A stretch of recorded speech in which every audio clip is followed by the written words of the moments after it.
good business is that which you do for free every other day. Yeah. Interesting. And so you've mentioned the first thing is having that particular passion. So from your experience, how do you now convert passion into a business? What's that particular process in terms of the initial aspects that you should put into place to convert from a passion into now a business?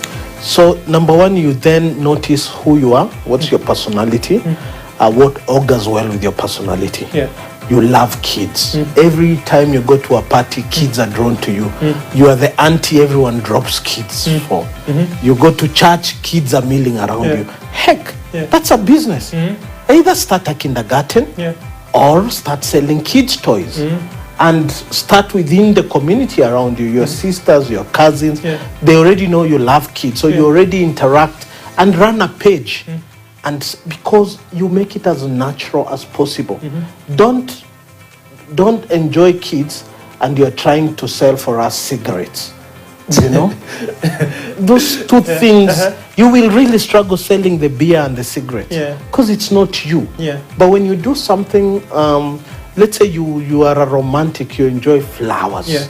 Okay? You go to you in every event you're the one being told ukumbuke flowers. Already that tells you people associate you with the flower girl. And I tell you, the people around you, 5 to 10 closest people to you, can tell you what you can be really good at. Interesting. Don't read a book to tell you, because it will send you, and the book is written by someone in a different it will send you to El Dorado looking for gold that you'll never find. The best business, the 5 closest people to you can actually sit down and tell you, you're very good at this, at this, at this.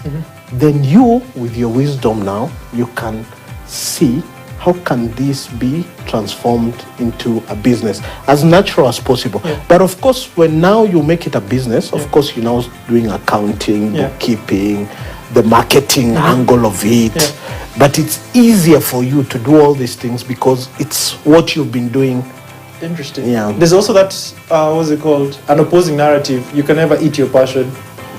That's also a narrative that people actually put out there. You can never eat your passion. And sometimes it actually makes a lot of sense. Probably you may be passionate about something that it's literally looked at probably just giving back to the community. It's literally, you like giving back to the community. You can never eat from giving back. How do you counter that particular narrative? I think it's a false narrative. Your passion can feed you and should be able to feed you. If you enjoy giving back to the community, start a social enterprise. Get all these NGOs that work with social enterprise. Get unique. Like, for instance, I run an NGO called Ubuntu Green Africa, where I am trying to talk about the environment, planting trees. And underneath it, there's a project I'm trying to set up called Trees for Bees. So when I'm harvesting basil, I have about 40 women at any time during harvest peak season. What's basil? Basil is a herb. That on pizza you'll see basil. It's a leaf, but it's used more in Europe. But now, after the peak season is over, they have nothing to do. So what I've done under Ubuntu Green Africa, I'm trying to set up a project called Trees for Bees. Okay?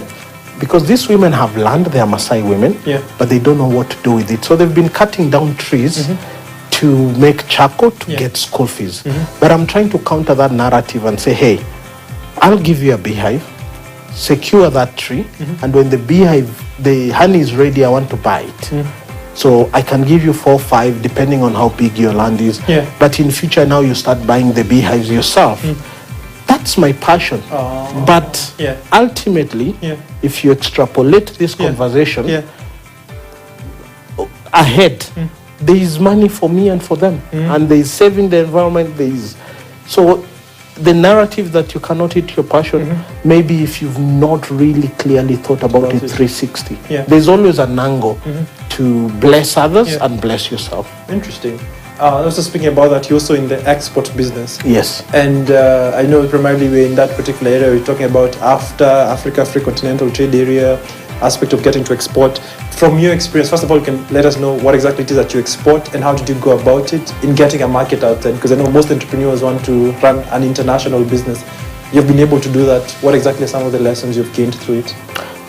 Allow me to digress a bit and start by saying You see, Africa is almost a net importer. We grow tea, we sell. True. We grow coffee, we sell, then buy Nescafe. We have minerals in Congo, we sell in raw form, Then buy comes fuels and back. everything. Nigeria has one of the best jet fuels in the world. They don't process it, it goes and... So the narrative in Africa has to change. Yeah. We cannot be net importers forever. I was in India, and I've shared this before. An Indian, before they can import anything, my brother, it's very hard.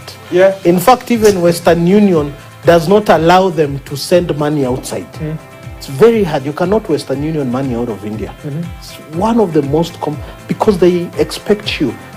Even when I was there, I noticed that politicians have to wear Indian, speak Indian, And speaking drive of- Indian. Which is So what they are different from doing, us, yes. it's very different Because from I us. saw the parliament the other day telling guys you have to wear suits, you cannot wear African. That I'm like, was it's so Western. outrageous. Yes, it is. What are you doing to the tailor mama down the road? Yeah. This African mentality Yeah. is really, and I speak this with a lot of humility. Yeah. It's not to point fingers at anyone else.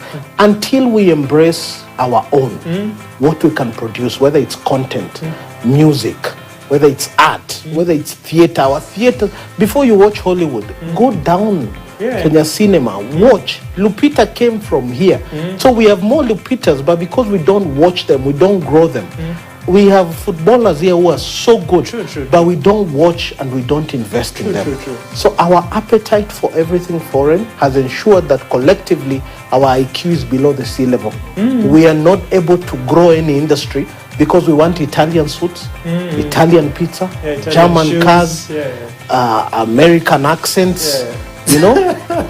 Then we collectively contribute to each other's poverty. We are two Westerners. We are too Western. But you go to Nigeria, the fashion industry is $1 billion industry. Even the Because out of 10 people you see, 8 will be in their African attire. True. Then the speaker here is telling us we wear suits. You know, in fact, it should have been the reverse. Yeah. And maybe we need to sponsor a bill through. I vied for MP last election. What happened? I was number 2. Where did you buy? Everyone says waliibiwa na kiukweli kiliibiwa. It's a localized narrative. Mine is true. Every village I will tell you, but that's a story for another day.